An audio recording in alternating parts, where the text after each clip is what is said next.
Welcome to the Chemical Sensitivity Podcast. I'm Aaron Goodman, host and founder of the podcast. I'm a journalist, documentary maker, university instructor, and communication studies researcher. And I've lived with multiple chemical sensitivity, or MCS, for years. I'm away from my usual recording spot, so you may hear an echo as I'm speaking in the intro and at the end of the podcast. But we're going to continue to roll out exciting episodes over the coming weeks and months. So stay tuned and please subscribe wherever you get your podcasts. As you know, MCS is also known as environmental illness, chemical intolerance, and toxicant-induced loss of tolerance, or TILT, and it affects millions around the world. Many with the condition are dismissed by healthcare workers, employers, friends, even family. Countless people with MCS struggle to find healthy housing and get accommodation at work and school, and we suffer in all kinds of ways. The purpose of the Chemical Sensitivity Podcast is to help raise awareness about MCS and what it's like for people who live with it. We feature interviews with some of the world's leading experts and researchers on MCS and lots of people with the condition, and we're just getting started. If you like the podcast and want to support it, please find links on the website and in the show notes. The website is chemicalsensitivitypodcast.org. Your help allows us to continue making the podcast and create greater awareness about MCS. Thank you so much. We really appreciate it. This is episode 29, and the title is Man on a Mission, a very deep exploration of MCS. It features a conversation with Don Want, Ph.D., based in Australia. Don has an engineering background and was introduced to environmental health effects when two of his young sons experienced unexplained health effects in their early lives. The poor treatment that he and his wife received by healthcare professionals when they were trying to find the causes of their sons' conditions is what initiated their research into environmental effects. They then went on to identify environmental exposures as the reasons for their sons' conditions, which then allowed them to regain their son's health. It's been about 35 years that Don and his wife have been doing research in this area in the background of their busy lives. Earlier, Don had been publicly active, recognizing chemical exposure effects on health, particularly with pesticides and many consumer products, and became involved in public interest groups as well as some governmental working groups. At one stage, he was a prominent local media interviewee, but later withdrew from such a prominent role, so his family was not highlighted so much. Don has recently completed a Ph.D. dissertation titled Environmental Effects on Health, Ignorance and Undone Science. His central thesis is that there are ample published scientific studies that show that environmental exposures can explain most of the chronic diseases in our modern society. But he argues the conventional medical system does not recognize or take such exposures into account. In our conversation, you'll hear Don explore his own family's experience with MCS, whether there could be a diagnostic test for MCS, how many people with the illness also have other conditions, his thoughts on the name multiple chemical sensitivity, why many healthcare professionals misdiagnose people with MCS, and a lot more. I hope you enjoy the conversation and find it of benefit. We release new episodes twice a month. Please subscribe wherever you get your podcasts. You can find us on social media. Just search for the Chemical Sensitivity Podcast or Podcasting MCS. Leave your comments about anything you hear on the podcast, and please share the podcast with others. If you'd like to read transcripts of the podcast, please go to the website, chemicalsensitivitypodcast.org. Click on any episode you like, then click on transcript. Or you can find the Chemical Sensitivity Podcast on YouTube and read captions in any language you like. Leave a review on Apple Podcasts. It's a great way to help others learn about the podcast. If there's someone you'd like to hear interviewed on the podcast or a topic you'd like us to explore, just let us know. Email info@chemicalsensitivitypodcast.org. And thanks for listening.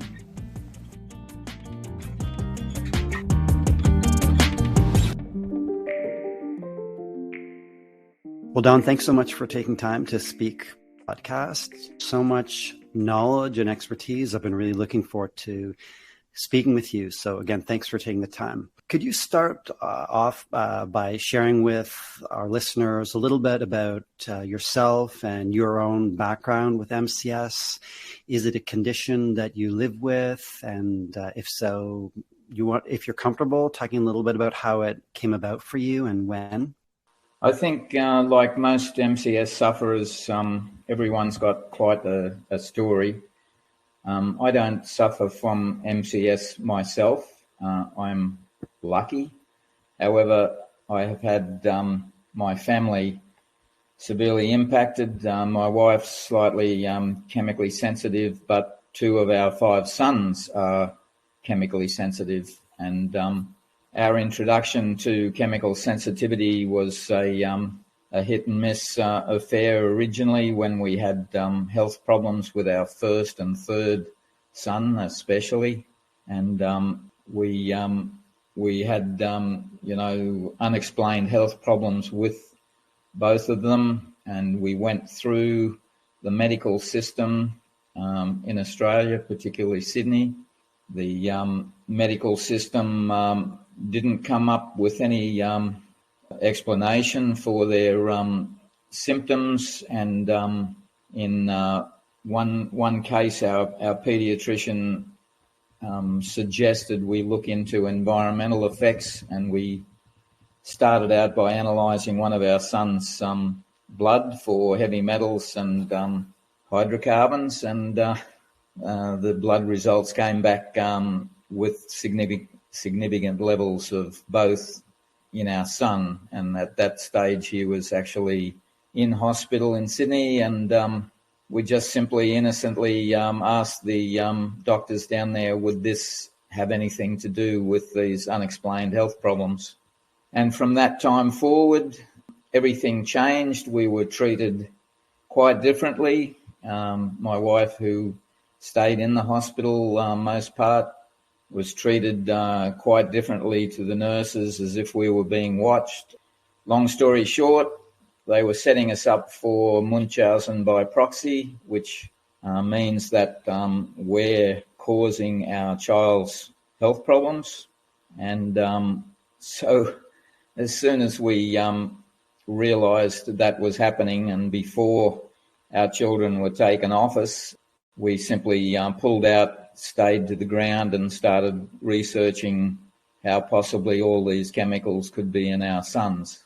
And that started our whole journey in this chemical sensitivity side, and further abbreviation as we modified our home environment, ate organic food, pulled up carpets, pulled out insulation from the roof, moved, after having moved to a good area with a fresh sea breeze. Our son's health gradually improved, and then, of course, it started all over again when they started school, but we gradually, educated ourselves the hard way. And once the media had picked up on our story and we came out in the paper, local paper, we were just deluged with other families in the same situation as us, and realised it's not just us, it's right through society, and it is a significant problem. So fast forward decades, my children now grown up, have their own families, and because of their awareness of their condition, their children have benefited greatly and lead normal lives. After they left, and after my work situation settled down fairly well, I started to do a Ph.D. on environmental health effects on health, environmental effects on health rather, and looking particular into the ignorance and undone science tied up with that. And I've just completed that Ph.D. So it was really your own family situation, I gather, that motivated you to take on this enormous project of doing a PhD. So before we dive into the research that you did, which I think it will be very beneficial for listeners because you have so much knowledge, and really your thesis, to my mind, is one of the most thorough documents that exists about MCS. So we'll share a link to the dissertation in the show notes for listeners. It's publicly available. But before we do that, Don, there are a lot of listeners in Australia, but it's a podcast that is listened to across the globe. Could you talk in broad strokes about the situation in terms of MCS for Australia? Yeah, Aaron, I really think that Australia is no different to what I can see from the US. You know, it's estimated in many studies that somewhere between 10% and 27% of our population are chemically sensitive. And there's many papers coming up with many numbers on that. So that's a significant portion of our population. Australia has experienced the Munchausen by proxy scenario probably more than the US because, in some hospitals in Australia that diagnosis criteria put on parents who push the medical system for answers and, why they're not looking at chemical sensitivities as such. A lot of hospitals tend to write them straight off. Either, it's a convenient psychological diagnosis. The only thing is it just pulls families apart.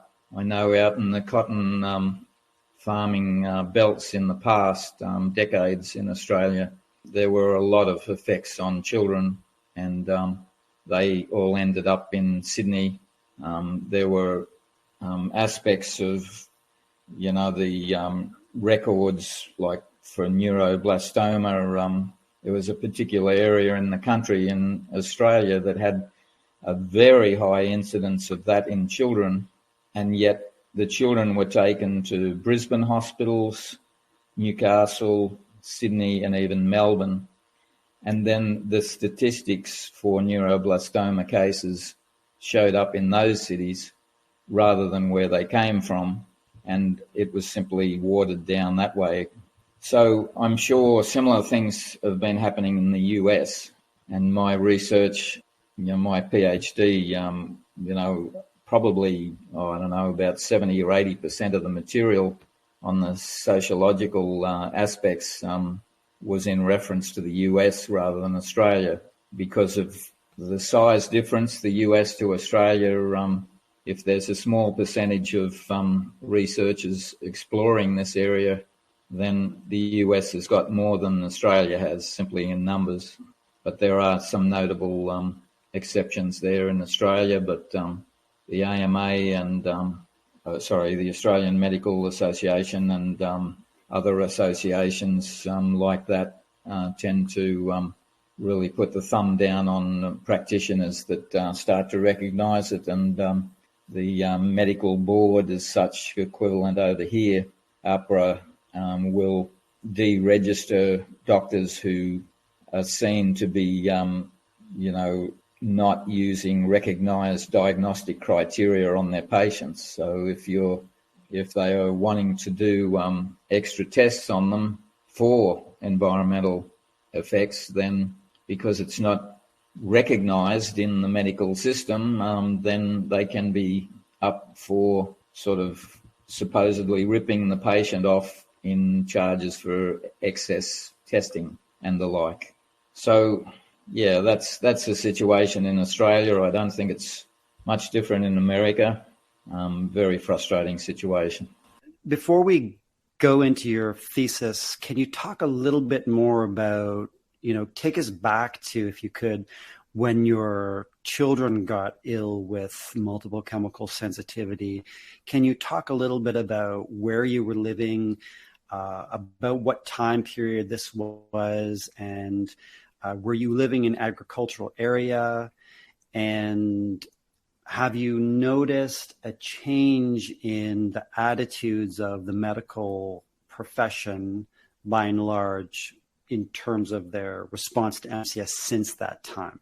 When our children were young, and when we started making the connection with chemical exposures to health with them, we were living in a country New South Wales town near the coast, which in the agricultural industry, the main cropping done was bananas, and they were positioned up on the hills, along the ridge lines and so forth. It was common to aerially spray fungicide on those bananas. We lived kilometres away from the nearest banana farm. We, I suppose, if we had a telescope, or binoculars, we could see the nearest banana farm.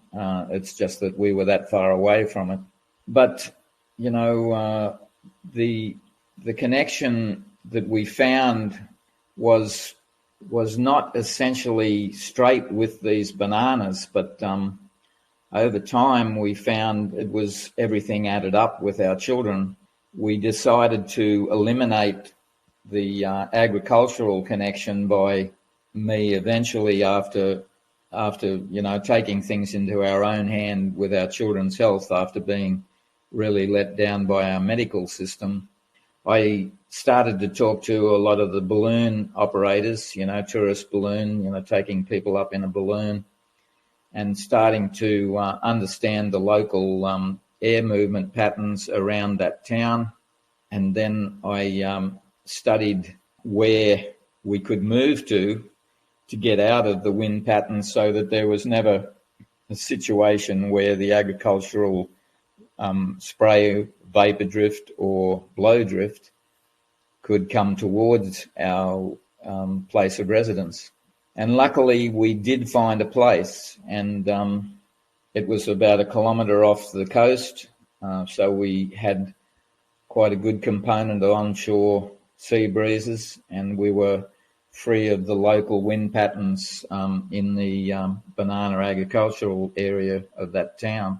And when moving in, I just simply ripped up all the carpets, took out all the insulation in the roof. It was a bare brick building, so it wasn't painted inside. It ticked a lot of boxes. And we gradually, and at the same time we had changed to organic diet, and we were watching and being, quite aware of all the other chemical exposures, like texture pens for the kids and things like that. Anyhow, after doing all that, modifying our environment in which we were living, the children just got better. And they were preschool age when we were doing all this. And we all of a sudden had healthy children back again, although if we were out and there was a chemical exposure, then one or both of our chemically sensitive two sons could go down. It might be as easy as a headache or, gastrointestinal disruption or something if it was worse. So that was quite good. And then when they got to school age, of course, we came up against all the exposures at school, and that sent us down yet another path to have to deal with the school environment. And luckily, although we gradually tried to get onto the Parents and Citizens Association and tried to come up with sort of green alternatives, many of which were cheaper than the commercial products, like cleaning products, we could gradually improve their environment there, although there were some teachers that thought we were nuts and actually exposed one of our children at one stage to a whiteboard marker, and after seeing his reaction were quite alarmed and believed us from there on. So yeah, it's quite a story. I'm sure one day I think I'll write a book on it, but I'm sure there's many other stories out there by your other MCS sufferers. Part of what you write about in the thesis is currently, and you noted in your own family's experience, and many listeners will know too, that very few medical professionals diagnose people with MCS. In your view, Don, do you think there could be a way for healthcare professionals to to diagnose people with MCS as we go forward. You write about the French physician and researcher Dominique Belpomme. Can you talk a little bit about the connection there between how you see a future path to diagnosis and the work that Dominique Belpomme is doing, please? Yeah, as you know, there's been many hypotheses put forward to explain MCS, like neurogenic inflammation, sensitization of limbic neurons, classical conditioning, oxidative stress involving nitric oxide, peroxynitrate. And a common denominator of the model seems to be the assumption of an acquired persistent hyperreactivity, most often developed during a period characterised by high strain on the body systems. But yeah, relatively recently, Belpomme et al. In 2015 produced a paper which on a study which was conducted over some years on 727 self-reported MCS and or EHS cases. EHS is electrohypersensitivity syndrome. It was found that they can be objectively characterised and routinely diagnosed by commercially available simple tests. And the simple tests involve inflammation-related hyperhistonemia, oxidative stress, autoimmune response, capsulophthalic hyperperfusion, I'm sorry about the words, and blood-brain barrier opening, and a deficit in the melatonin metabolic availability, suggesting a risk of chronic neurodegenerative disease. So the main thing of this study was the fact of the common co-occurrence of EHS and MCS, suggesting a common pathological mechanism. There's been other studies too, like Irigare in 2018 confirmed that ultrasonic cerebral tomosphygmography is the best imaging technique for the diagnosis of EHS and to monitor patients being treated for both EHS and MCS. But there's an absence of objective diagnosis criteria in psychology. So, as you know, MCS is quite frequently written off psychologically. So, you know, there's no objective diagnosis in that area anyhow. And while depression is commonly diagnosed in MCS sufferers, there's much evidence that depression itself is introduced by various environmental exposures and other psychological conditions such as ADHD and lack clear diagnostic criteria. And in my thesis, I actually found there's probably about 5 to 10 times more studies done on MCS than ADHD, by the way. Yet ADHD is readily accepted and MCS isn't. But the mechanism complexity and the overlaps with many other diseases I have found quite significant, and it illustrates the difficulty and large number of tests required to establish the mechanisms for MCS demanded by orthodox medicine. The value of insisting on a mechanism becomes an excuse and a stalling tactic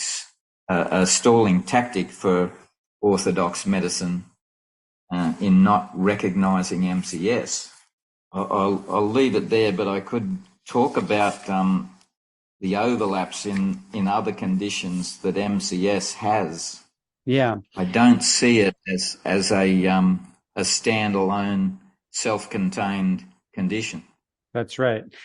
And before we go there, you know, just to recap, you've pointed to several tests, complicated words, as you note, but tests that if I understand correctly, can find physiological indications or markers that there is an illness happening here, that someone with MCS is actually experiencing, responses in the body. And so are you saying that those tests are available, but just are not advanced enough or used enough? Or No, is it... they are commercially available simple tests. However, in that combination to test for all those aspects is not recognised by the medical system. So a doctor pursuing all those tests may be pursued themselves by the medical system administrators, that he's over-servicing, his patient for an unrecognised diagnosis criteria, like an unrecognised disease.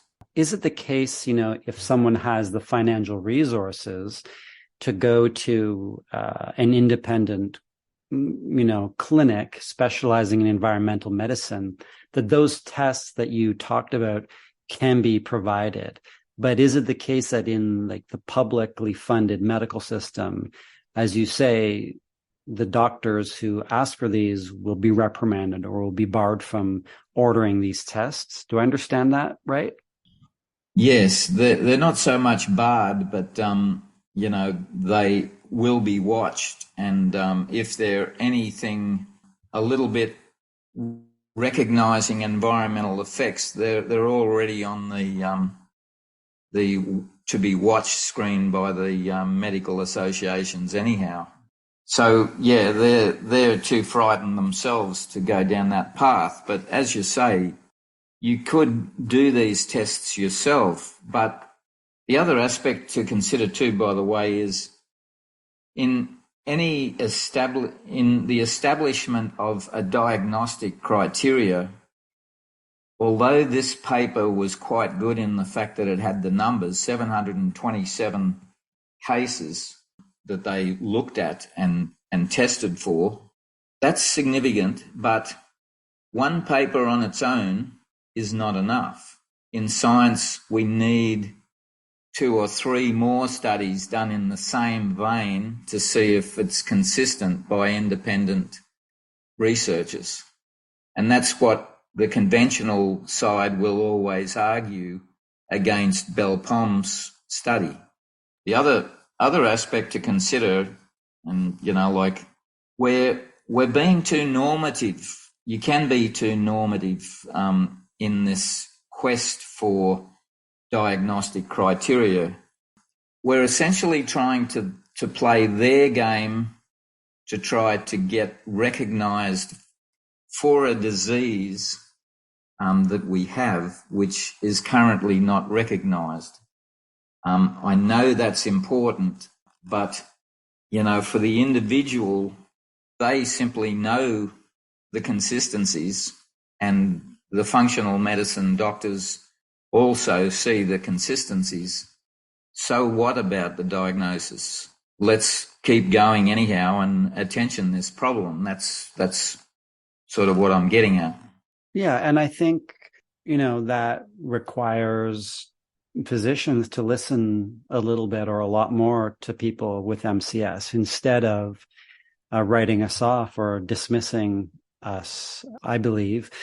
Is there enough research being done that can add to the momentum, perhaps, so we can perhaps hope that one day we can get physiological tests that prove that we have an illness? Do you think that could happen in the not so distant future?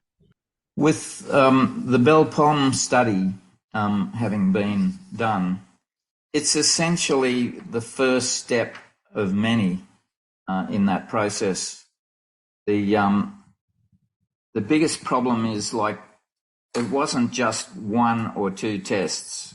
It was quite a number of tests, and they are essentially regarded as being unrelated, like it's like looking to the extremes of things. If I was a doctor and ordered that set of tests.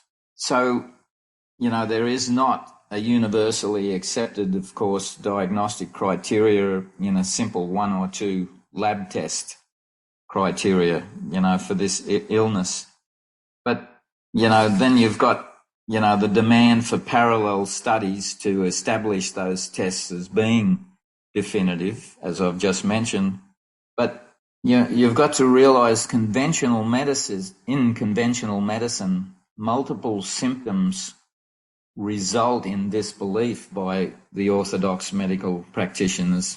Their training frequently leads them to regard individuals complaining of multiple organ problems and accompanying neurological symptoms as having a psychological problem. To date, no unique signs, pathology, lab tests or consistencies in illness progression have been clearly established for diagnostic purposes. So it is not a definable disease that can be treated consistently by drugs, which is in itself a conundrum anyhow, because drugs is a form of chemical exposure.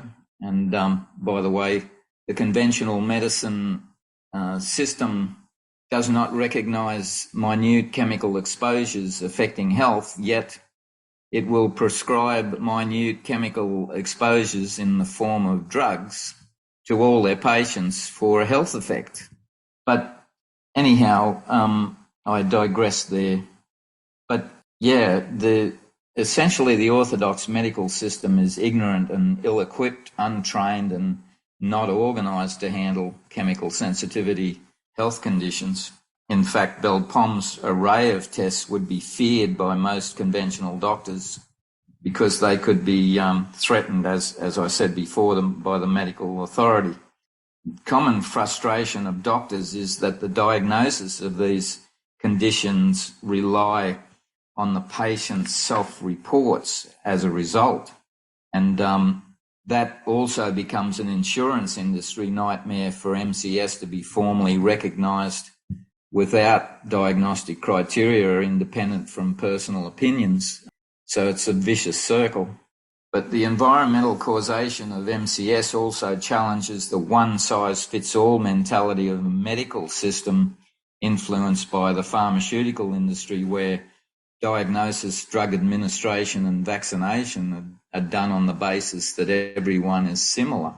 And even in drug research and treatment of patients are based on an average human, never making any allowance for a sensitive subset of our population. When a doctor starts to question such an approach, they're criticised by their peers. It is pertinent to note that it has been observed generally that if people who question the standard view or view backed by powerful groups regularly come under attack, then it is plausible that suppression is involved. And that's been the conclusion of many papers written on that subject. Well, maybe we can unpack that a little bit. You talk about attack and resistance by the medical profession as a whole to engage in inquiry about MCS, to acknowledge people with MCS. People with MCS often have illnesses like Lyme disease or respiratory conditions, skin conditions, autism. Well, what I found... What are you finding? I found an enormous overlap between a number of conditions. Like I'd already referred to EHS and MCS, electrical hypersensitivity syndrome. Like 70% of MCSs seem to have EHS.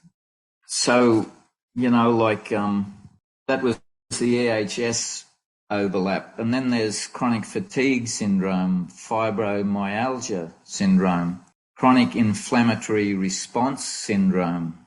And some people just call a condition chemical sensitivity rather than multiple chemical sensitivity. And yet, like they're recognizing CS as separate from MCS. Anyhow, I just found that in my research. And then there was Gulf War syndrome, post-traumatic stress disorder, PTSD, myalgic encephalomyelitis, ME, the Vietnam veteran health problems, lupus, irritable bowel syndrome, yes, and even Lyme. And like what I was finding was there was all this siloed research happening. So in other words, all the researchers on these other conditions were just studying each condition on its own. So the tendency for the study group in these studies were to, for example, if I was looking at chronic fatigue syndrome, then I'd possibly exclude people with MCS and all these other conditions so that it would be only chronic fatigue. So instead of using 100 people with a variety of these symptoms, they'd narrow it down just to 10 people or something that they perceived was not an overlap or confounding with another condition, just to research that on its own. And that's the tendency in science today. We want to compartmentalize everything and keep it down, just to studying one thing at a time. And that is yet the other aspect of this whole chemical exposure versus health problem. Whenever a chemical product is produced, or even one chemical on its own, then it's just tested on its own for health effects. And if you're going to test one chemical on its own, what endpoints are you going to test it for? Are you going to test it on its effect on the respiratory system, or, the liver detox system? Are you going to test it on the immune system effects or neurological effects? They just simply try to select endpoints for one chemical exposure in a controlled environment in healthy subjects or subjects just with one condition. No one is looking at the whole aspect of environmental exposures, where you've got thousands of exposures happening at the same time with, electromagnetic fields coming across our Wi-Fi's, cell phones and so forth, as well as the radioactive component building up in the background in some areas. So, it's just a minefield. But all I'm getting at is to really get a handle on this, to focus on one area, MCS alone, you're probably, I suppose, in one aspect, putting blinkers on if you just study that effect on its own, because it's part of so many others. Hi, this is Aaron, just pausing briefly to say thanks for listening to the Chemical Sensitivity Podcast. This is episode 29, and you're listening to a conversation with Don Want, Ph.D. Don recently completed a Ph.D. focused on MCS. His own experiences as a father of children with MCS led him to write his dissertation, which is perhaps the most comprehensive information out there about the illness. I encourage you to check it out. It's a fascinating read, so I'll provide a link to the dissertation in the show notes. Subscribe wherever you get your podcasts. We release 2 episodes every month. And if you'd like to support the podcast, you can find links on the website and the show notes. Just go to chemicalsensitivitypodcast.org. Thank you. There's been quite a lot of progress in terms of the recognition of some of the conditions that you mentioned. If we take Lyme disease, for example, if you look in the not too distant past, as I understand it, there was a lot of skepticism and denialism by medical professionals, whereas now there's less of that. It's quite recognized. Does a situation or a case like that give us or give you any sense of optimism that people with MCS can potentially hope that in the future, may hopefully not too far from now, the same sort of phenomenon could happen, where we move from denialism, skepticism to more of a consensus among the medical profession that this is a legitimate illness? I haven't particularly followed Lyme, but to my way of looking at Lyme is, yes, it was this mystery illness that wasn't recognised and still isn't by the majority of the orthodox medical system, but its connection with spirochetes, Borrelia, and so forth that can actually be tested for if you've got the right approach to it. In other words, takes into account biofilm presence and all this sort of stuff. It's more definitive than what MCS is.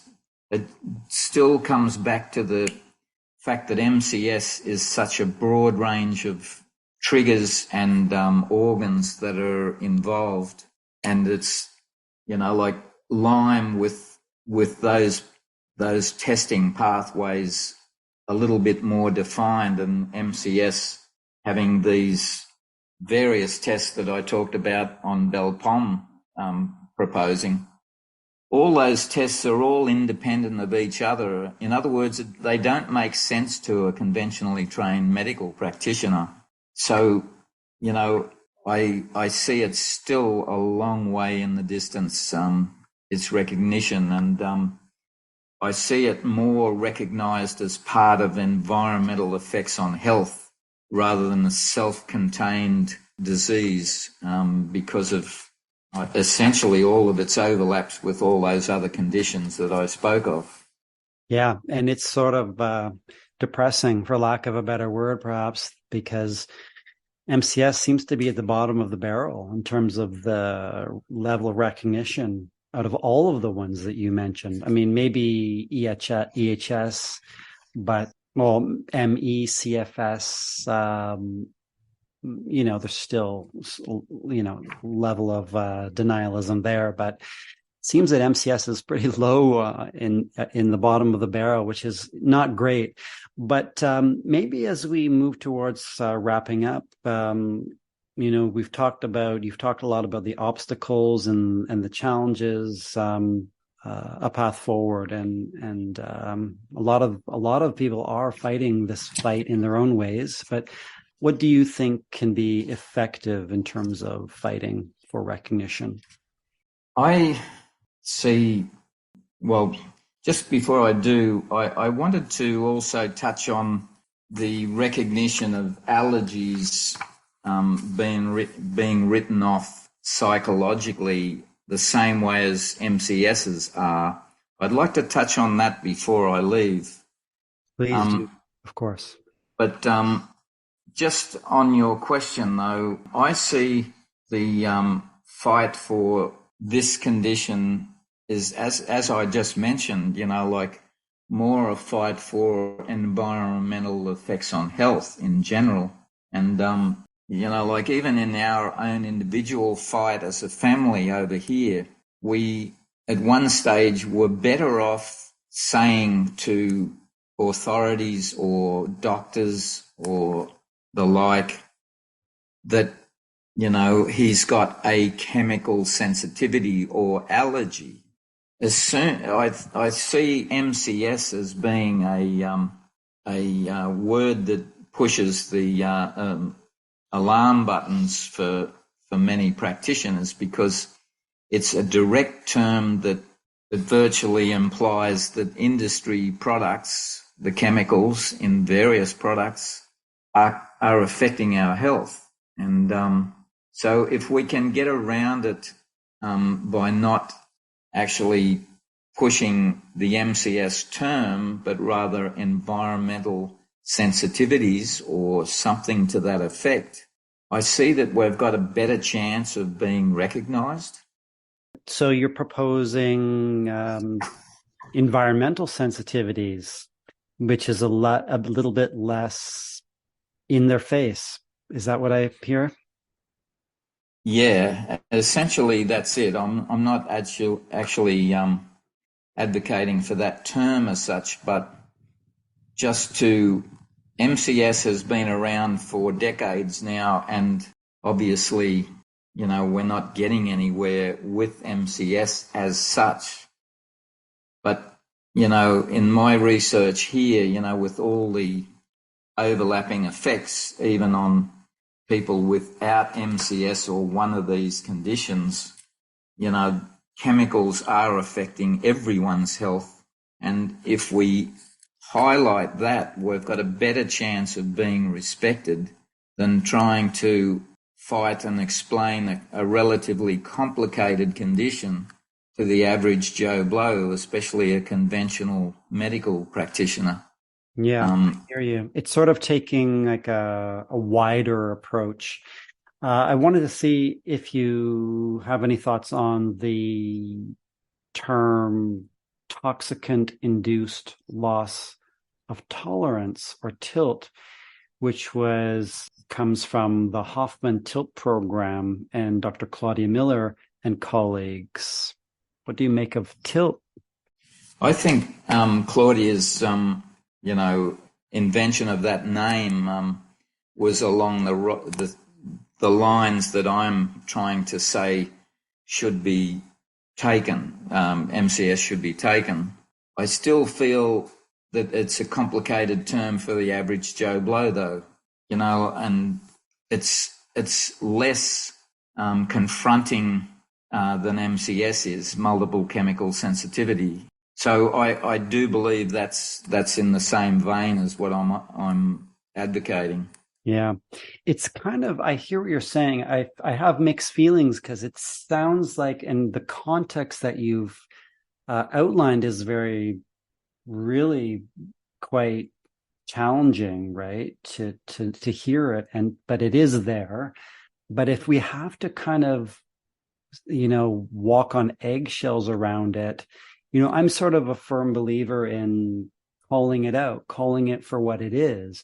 But at the same time, just last week, I had an experience in a medical doctor's office where I was met with that denialism and that gaslighting when I used the term MCS. So I recognize that it does often lead to a pushback, but I also feel it's important to say what it is. But it's not that environmental sensitivities isn't saying it. Your point, if I understand, is that you're kind of advocating for a broader, more encompassing term. So we're not singled out. MCS people aren't on their own. So it's sort of that enmeshing.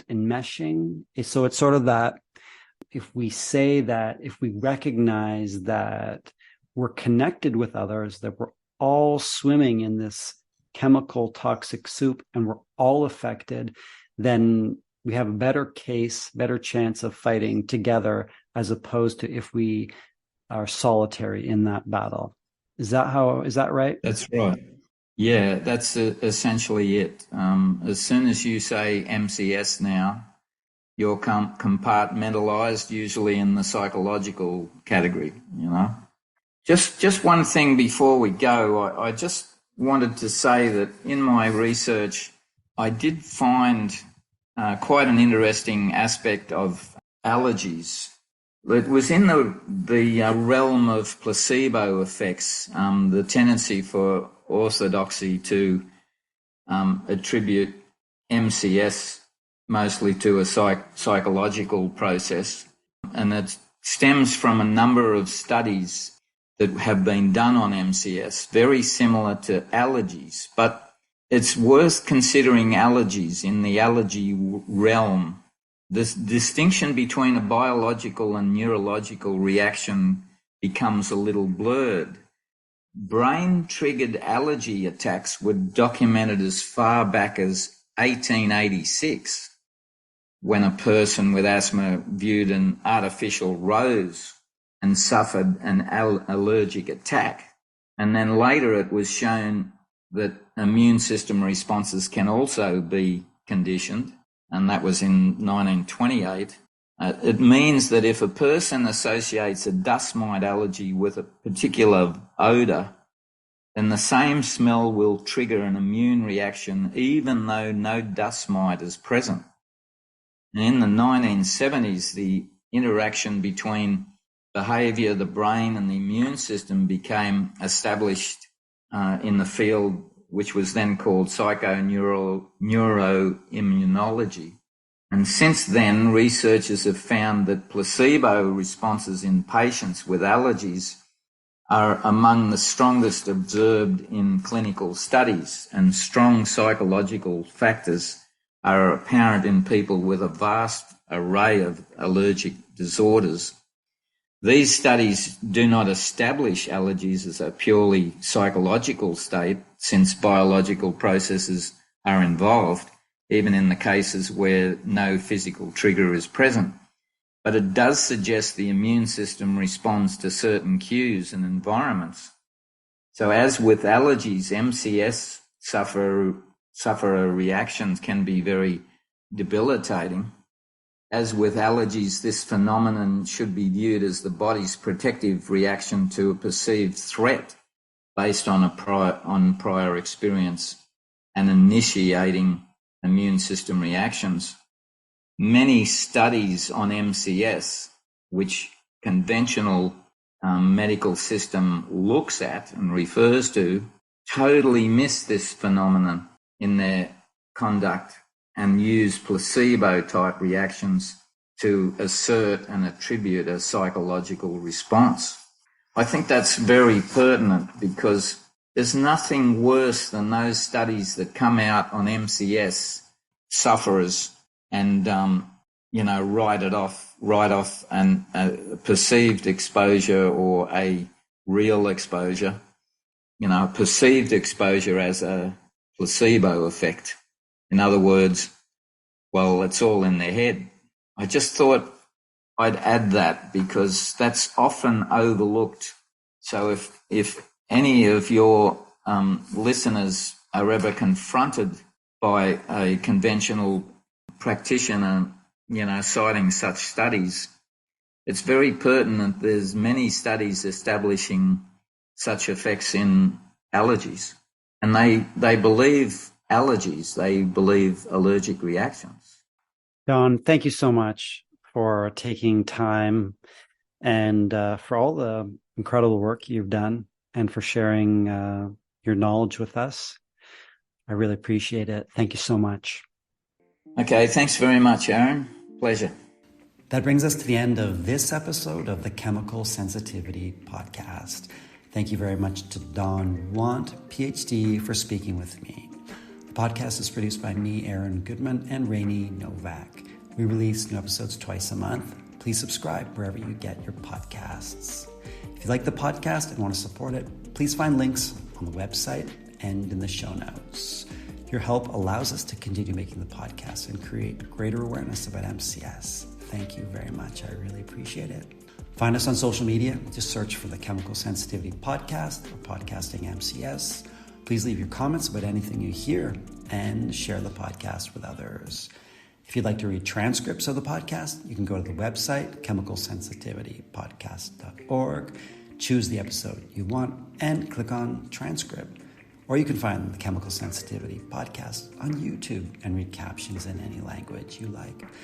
Leave a review on Apple Podcasts. It's a great way to help others learn about the podcast.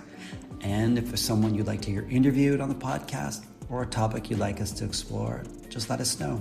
Email info@chemicalsensitivitypodcast.org. And thanks for listening.